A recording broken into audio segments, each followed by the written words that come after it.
Hi, everyone. Thank you so much for joining us today on Tripping Over the Saints. I am here with my new friend Carolyn, and I have to tell you guys, just in the few minutes that we've been speaking, I already feel very peaceful and relaxed and overjoyed just to share her with you and for her to share her story with everyone. Carolyn, I'm going to let you take it away. Tell us a little bit about yourself.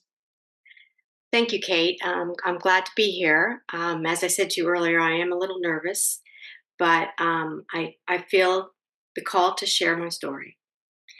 So, going way back, I'm from a large Catholic family, Irish Catholic family. I'm one of 9 children. Oh, wow. The Lord has blessed our family. My parents are still living. They're both 90 years old. And if you count my siblings and their children and the children's children, we're numbering at about 80 now, averaging Oh four my to five goodness. new births a year. I love it. So we have been quite blessed. I have one daughter, Emma, and one granddaughter. She's married and she lives nearby. My husband and I live in Ocean City, Maryland, which is on the eastern shore of Maryland, if you know anything about Maryland. My husband has a daughter too who lives nearby. So we ourselves are a small family, but there are lots of the Courtneys, which is what my maiden name is, all around the country. Oh, wow. Yes. Um, I guess I'm a writer now. And before this, though, I had careers in international business and interior design, two totally different areas in and of themselves. But when I left my last job as an interior designer, I decided to jump into writing, which is something I had wanted to do for a very long time. And so in 2018, I started writing my first fictional novel. And I now have three self published mystery and suspense novels, decidedly not Catholic or Christian works, sadly.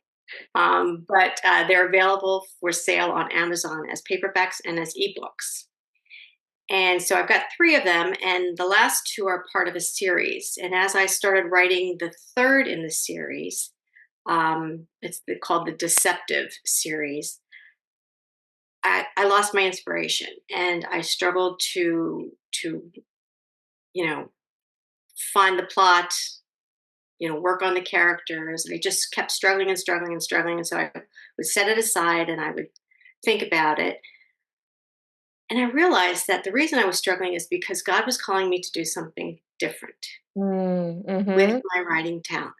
Yep. He blessed me with the writing talent, and I kept it in my back pocket for over 30 years, not doing anything with it.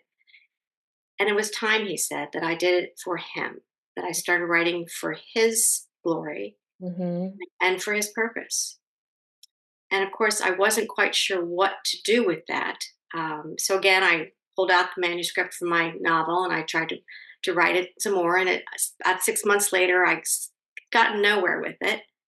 And about that time is when I came across Claire Dwyer and Praise Writers, the Praise Writers group. Mhm. Yes. So before I could chicken out, I contacted Claire and we set up um, a Zoom meeting for after the Mm-hmm. first of the year, and that was just this past January that we met. And after talking to her for less than an hour, I Mm-hmm. realized I'm called to write for God's purpose and glory, and Mm. so that's what I'm doing now. So I've kind of taken a very circuitous route to writing to begin with, and to writing for God's glory and purpose, which is what I'm trying to do now. That's amazing. I'm so glad that you found Praise Writers, and I'm so glad you found Claire. She has a beautiful gift of just speaking truth and speaking life into people and just really helping people remember to just cooperate with the Holy Spirit and that you never know what faucet is going to just turn on and overflow when you start cooperating. It just, oh, I hear it again and again. It's so exciting. It is exciting. And I mean, just within the last 3 months, I have started my writing business, which I call His Resurrection Fern. I've started an Instagram page for that. I have my website. I am talking with you, tripping over the saints, to tell my story about my saint. Yes. And I've got an article that's ready for publication this summer on the National Catholic Register. I will be looking for that. I cannot wait to that's a big deal. Congratulations. Thank you. Thank you. And I love how so many times when I see people step out into this journey, the consolations, not always, but so many times just come alongside them. And it's like the Lord is like, yes, I'm going to visibly show you through friendships, through encouragement, through different opportunities that this is my plan for you. And oh, I love that. Well, he's showing me, that's for sure. Yeah, there's no going back to that novel that Mm. is the unfinished novel just yet, and I may go back to it at some point. You know, take a look at it, rewrite it, make it Catholic. Yes. I'll figure out a way. Oh, that's exciting. I'll figure out a way to do that, Oh, to transition fun. my characters. My main character is Catholic because I am Catholic, and so she is Catholic. She just was not a practicing Catholic, and so I can make her. That's exciting. That's Yeah, really exciting. You'll have to come back when you someday when that all resolves and tell us what happened. That's exciting. I will. I will. I'll take you up on that. Oh my goodness. Well, I can't wait to hear about your saint. I've taken a sneak peek and this is actually one of my absolute favorite saints. So, Okay, is he? yes. Okay. Yes. Well, he's a blessed right now. Blessed Solanus Casey.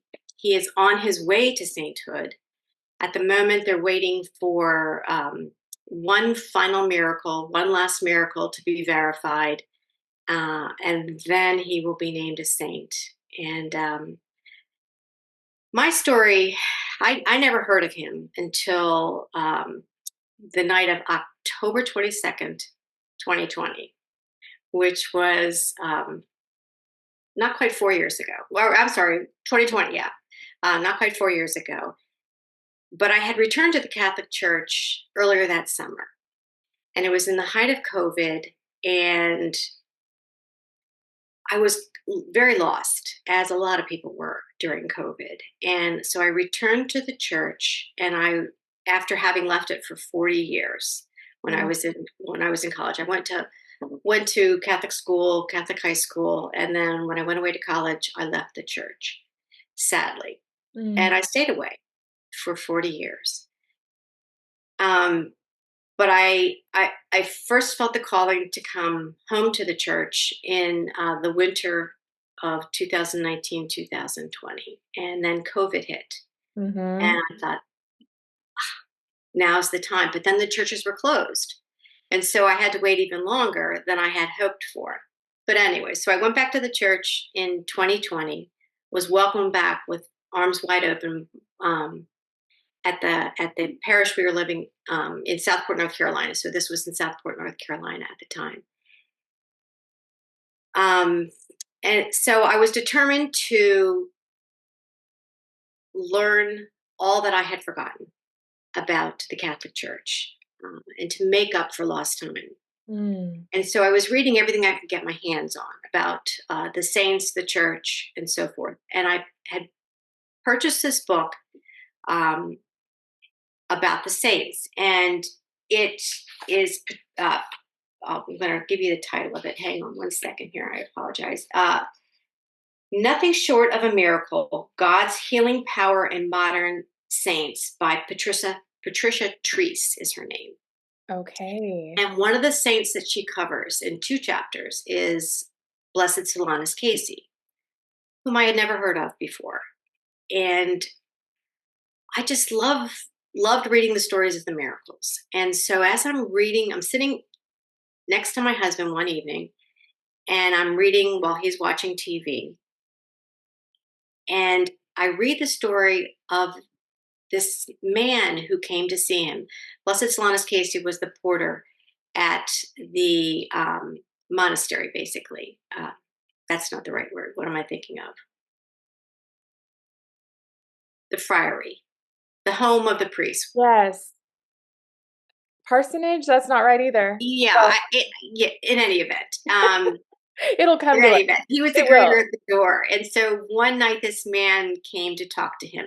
Blessed Solanus Casey was well known as being a very personable priest, and he greeted people and made them feel at home and talked to them. And he was a simplex priest, though, and he wasn't allowed to hear confessions or give absolution.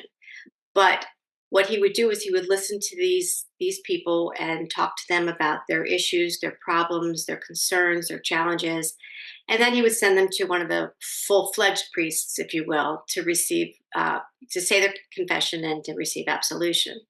So one evening, this gentleman by the name of Luke Leonard came to see Blessed Solanus Casey, and he was a self-professed alcoholic bum. He was out of control, an out of control drunk. He had been a businessman. I believe he was a real estate broker, quite successful, but he had lost everything with his drinking and he couldn't stop drinking. And at one point, before he came to see Solanus, he had tried to go cold turkey, and the withdrawal effects were nearly killing him, and he didn't know what to do. He needed a drink so bad because he was dying from withdrawal, but he knew he couldn't drink anymore because it was ruining his life. It had ruined his life. Right.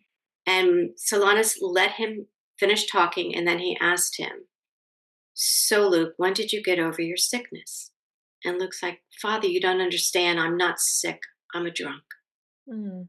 And Blessed Solanus asked him again, "No, Luke, when did you get over your sickness?" And they went on to talk. And by the time Luke Leonard left that evening, he was completely sober. The alcoholic withdrawal symptoms had stopped, and Wow. he never took another drink. So as I'm reading this story, sitting next to my husband, who was watching TV, my heart started beating so Mhm. fast. I was getting chills up and down my body. And I was, I was like, almost hyperventilating. And I said to myself, what if? What if it was going to be that easy for me? What if, because Blessed Solanus Casey was able to heal this Luke Leonard back in the 1940s, what if he could heal me? Mm. And Kate, no sooner did I think that, did I hear the voice, truly, did I hear a voice say, "Carolyn, when did you get over your sickness?" By this point, I'm sitting up on my feet with, my knees bent, my feet underneath me, and I'm basically bouncing. And the fact that my husband sitting next to me didn't realize this, which is okay, because I don't know if I would have been able to explain it to Yeah. him anyway what was happening. But when I heard that voice ask me, "Carolyn, when did you get over your sickness?" I whispered, "Tonight." And I I would. I tell you what, Kate, I read that and reread it and got more and more excited and more, and excited is not even the right word, because I almost knew at that point that I Mm. was healed, that I wasn't going to drink anymore. And I haven't even talked about my drinking at this point. So your listeners are probably wondering, well, I didn't know you had a drinking problem, but I did. And that was one of the main reasons why I had stayed away from the Catholic Church for so long, was Oh, that I was drinking uncontrollably. yeah. Um, And it wasn't like I was a fall down drunk. I wasn't the drunken bum that Leonard was. I was a functioning alcoholic, if you will. But Yeah, every night I needed to drink a bottle of wine, at least a bottle of wine. And if I drank less than a bottle of wine, I felt like, I was actually sober, but and it had started when I was in college, and it just simply progressed and progressed and progressed and progressed. And I had tried repeatedly different programs, if you will, to stop, online programs for the most part. I never did go to Alcoholics Anonymous, but there are some online groups now, specifically catering to women who because the wine culture with women is just off the charts now. I absolutely. mean, Yeah. you're expected to. It's almost, Oh, absolutely. The yeah. I mean, shipping mothers. bugs and the all the Yes. jokes and the memes that you see Oh that yes, mommy juice, the whole thing. absolutely. And I live that. I mean, I live that, and so I mean, in any event, I had tried repeatedly, and I could go 30 days. I could do the 30-day challenges. And I would say, okay, I'm going to moderate. Now that I've done 30 whole days without drinking anything, I can certainly moderate and just have that one glass of wine and set it down. But within a matter of days, I was back to drinking an entire bottle, and it was every night. Mm. And by the time I returned to the church, I had been able to pare back, to the point where I could drink maybe just 1 or 2 nights a week, but it was never just one glass. If I didn't finish the bottle, it wasn't even worth opening. And of course, it was always worth opening. So I always finished the bottle. Um, and I knew that getting drunk was a sin. And so I repeatedly went back to confession, and I would, confess to the priest. So, oh my gosh, I got drunk 5 times, and then, he would give me absolution, and I would start all over again. And I couldn't stop. I wanted to stop so bad, but Mm. out of my hands. I couldn't do it on my own. Yeah. Sheer willpower was not doing it for me. Yeah. So the fact that while I'm reading this story and I hear the voice asking me, and then I knew Mm. I was done. And I think I was awake for the next 24 hours journaling. I think I slept off and on maybe an hour or two. Um, Read everything I could on Solanus Casey, trying to learn as much about him as I could. Um, but that was almost 4 years ago, or 3.5 years ago at this point, and I haven't had another drink since. And the most beautiful thing, is that it doesn't even occur to me to have one. I never felt the urge, never felt a craving, never missed out on anything, never had to talk myself down. Um, it's been wonderful. And had never even heard of Solanus Casey before that. Um, and yet he heard me. And, as he did so often when he was alive, he met me, listened to me, um, and healed me. He greeted you at the door and Yeah, he made would, you feel exactly. welcome. How amazing is that? He would never take credit for it, as you and I touched on before. I think we started recording. He would never say it was anything he did. It was always what God did, or because we were doing something that God was asking us to do, and Yeah. he had nothing to do with it. But I know he did. Um, I mean, God worked through him, or God listened to him. He interceded for me while he was up in heaven, and it was. I've been blessed. I have been blessed with a favor.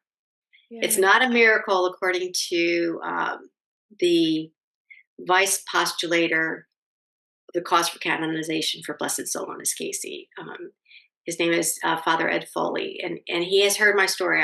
It took me a whole year to tell anybody the story, Wow. because even though I knew I was healed, completely sober, I didn't expect anybody else to believe me. And Yeah. so I waited almost an entire year. Actually, I waited over a year before I started telling people. Yeah. And I wrote to the cause for canonization and told my story. And they got back to me within hours and were, Wow. yeah, thanked me for letting them know that they would pass my story on to Rome, which was wonderful, but that it could not be considered a true miracle because there was no medical proof that Oh, I had, in fact, been, a full-fledged alcoholic, and okay. that it was there was no medical explanation, or no, yeah. I'm saying that the right way, yeah. That there was no explanation for it. Could have been something else that helped me be sober. Wow. But I know what happened that night. Blessed Solanus knows, God knows. And I want other people to know. I want other Absolutely. people to realize the miracle, and that miracles are out there. We have to believe. We have to we have to trust. We do. Thank you so much for sharing your story with us, sharing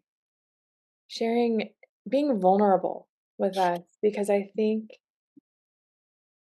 there is a beautiful movement even in the secular world right now to really listen and believe people when they tell you something has happened.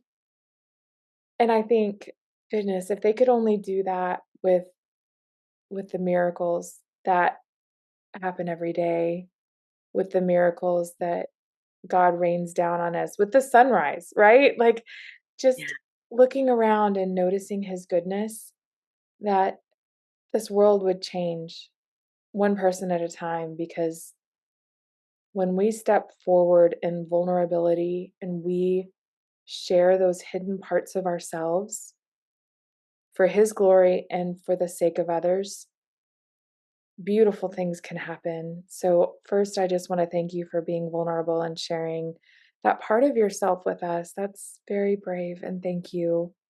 Yeah. And Thank you. what a gift. You're right. Blessed Solanus Casey would be the first to tell us that he doesn't get the credit. He was an intercessor and friend to you. Um, but with that said, what a joy to have so many best friends just waiting for us. So many best friends just wanting more than anything for us to know how fully we can be healed and redeemed and restored and standing in his truth. Ah, what an amazing community we have that we can't even see. That we can't even see. Yeah, They're there. They're here. they're here and we're never alone. No, we're not. And they're at the ready. They want to help us. They They want do. us. They want us to experience what they are experiencing. I mean, who knew that Blessed Solanus Casey was listening in to me? Yes. Who knew? I Yeah. mean, and he was. He was. Mhm. He's he. I don't know. Maybe he gets a little bell ringing in his ear when somebody's reading about him.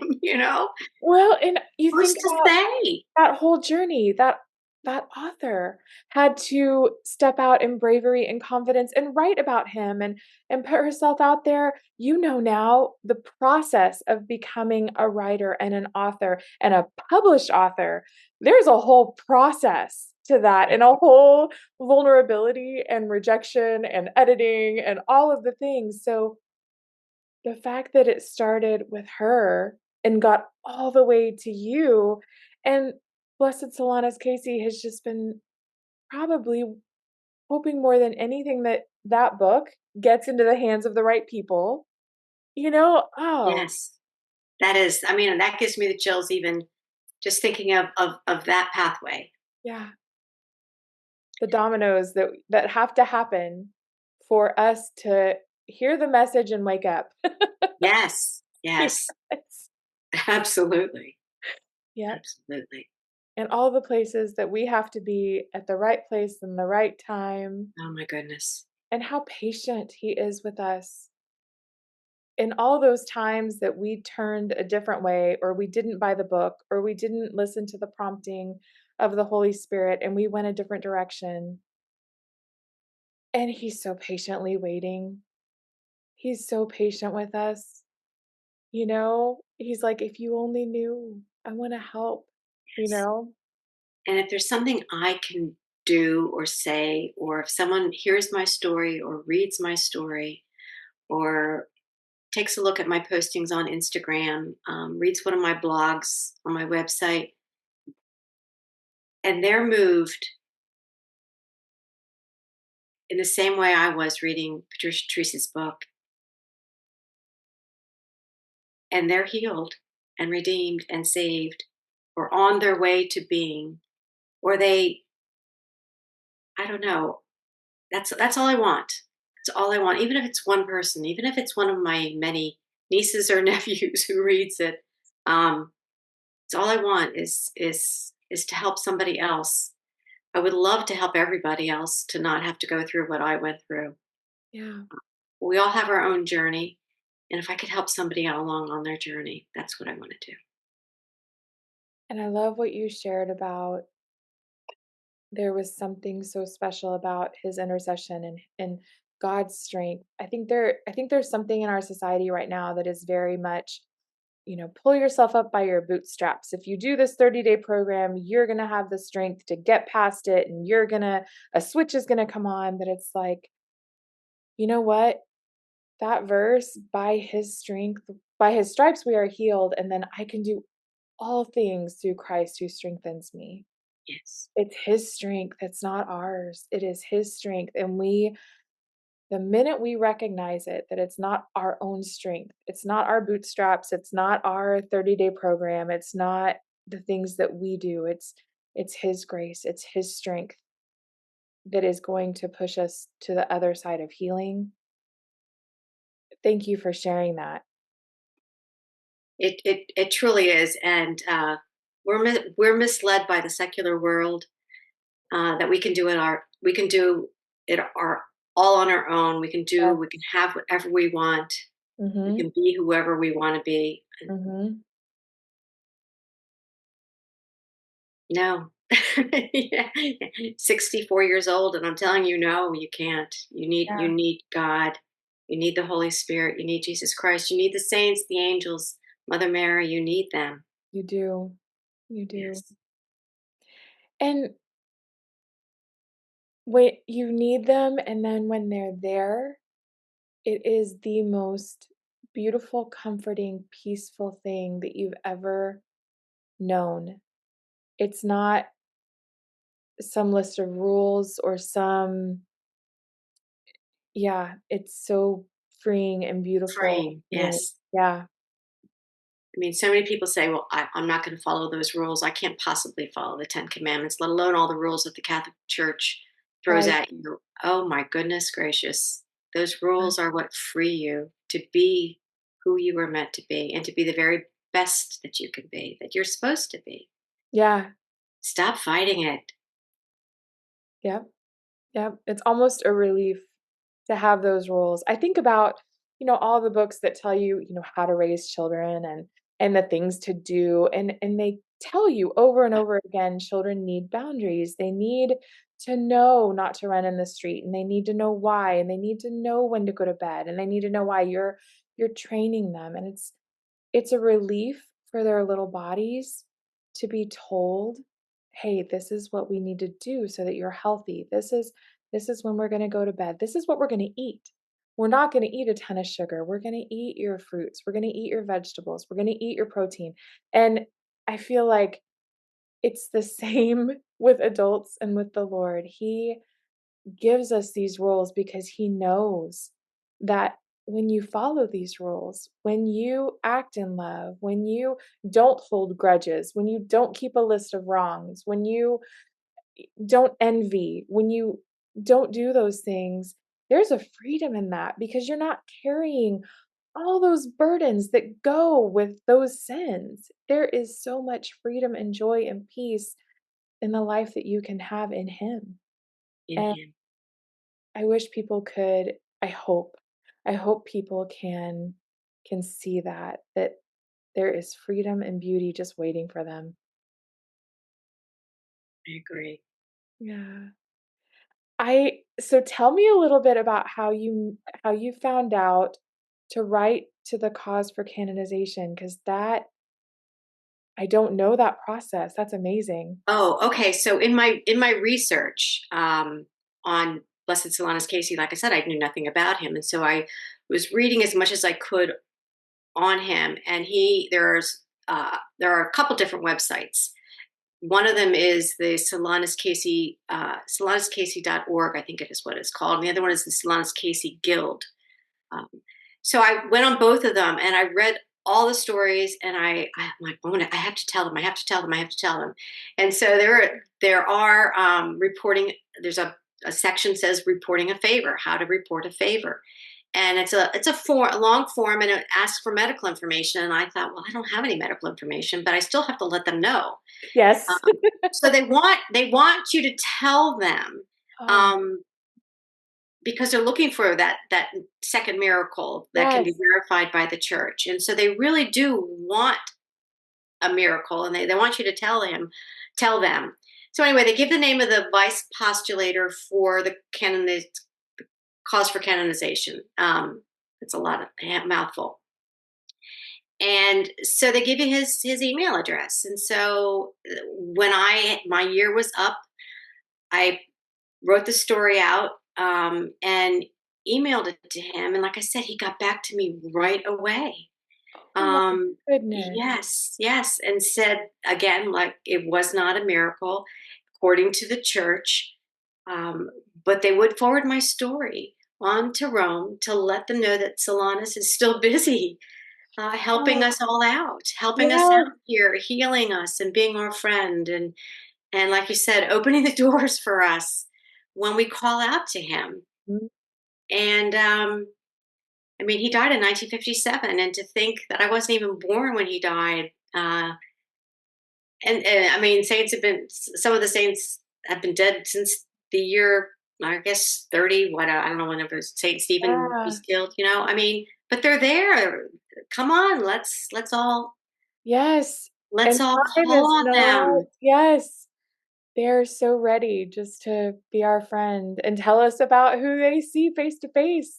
Yes, Ah, yes. can you Oh imagine? my goodness. So anyway, and then when I started with Praise Writers, and I knew I was going to be publishing my story, which I will be doing in this summer with National Catholic Register. I contacted them again, and I told them that I was telling my story, and they said that was wonderful, and would I just please let them have a copy of my story before it comes out, and I so anyway, yeah, they've been wonderful, and I wish that I could get Solanus over the over the hurdle there and I make him a saint, know. because in my mind he is a saint, and in your mind he is a Mhm, saint, and mhm. so many other people. I Instagram is a wonderful place if you know who to follow, and I have come across quite a number of people who know of Solanus and have been to Detroit, and I have not been to his burial site, and St. Bonaventure uh, Monastery, I think is what it is, and I have not been there, but I will make it, and I think maybe I have a trip planned to Akron, Ohio in the fall, and I think I'll drive from there on up and see Yes, and tell them face to face, absolutely, and tell him or thank you. crypt to face anyway. Yeah, I'm Yes, I excited. have a dear friend from college who, when she announced the the coming up birth of her son, she shared that his name was going to be Solanus, and Solanus. I was like, "I don't know I've never heard that name before, and so she was telling the stories Yes. of him and his intercession throughout her story and her pregnancy, and it was just I couldn't help but just fall in love with him. It was like, "Okay, here's another saint that I've never heard of, that here we go," Yeah. standing there at the ready, like, "Bring it to me. I'm right here. I'll take it to the big guy." I just Well, that being instrumental in healing women who are trying to have children, trying to get pregnant, is another area that he specializes in. And I know your story. yes. Um, and my niece had a little boy, and then suffered, I think, 7 miscarriages trying to conceive her second. And so I sent her one of Blessed Solanus Casey's relics, and sure enough, she had a little girl. Oh my. Yeah, I mean, he's he's still very active. Um, Amazing. he's wonderful. He's Oh, wonderful. well, thank you, Blessed Solanus Casey. Blessed Solanus Casey. We love you. Someday we hope to call you Saint Solanus Casey. Yes, we will all rejoice. We will all rejoice. His birth name was Bernard, and they called him Barney. Oh my goodness. Barney Casey, he was sixth of 16 children, Irish Catholic. So I I'm one love of 9 Irish Catholics. No. Oh my goodness. I think one of my favorite things about his intercession is the thought that he would welcome people at the door and then send them to the confessor, after Yes. hearing their story, and I feel like he was made for this. He was made to be this Was made for this. intercessor where he hears our stories and takes it to God and is like, "Okay, I've got one for you. This one needs this," and I just it's he was made You for know, that. and as much as he wanted to be a full-fledged priest, his humility was so strong that he allowed himself to be only, and I say only, a simplex priest, Yeah. which meant, he couldn't hear confessions or give absolution, or he couldn't give homilies. And one of the reasons for that was because he was in a German speaking community, and his German wasn't perfect.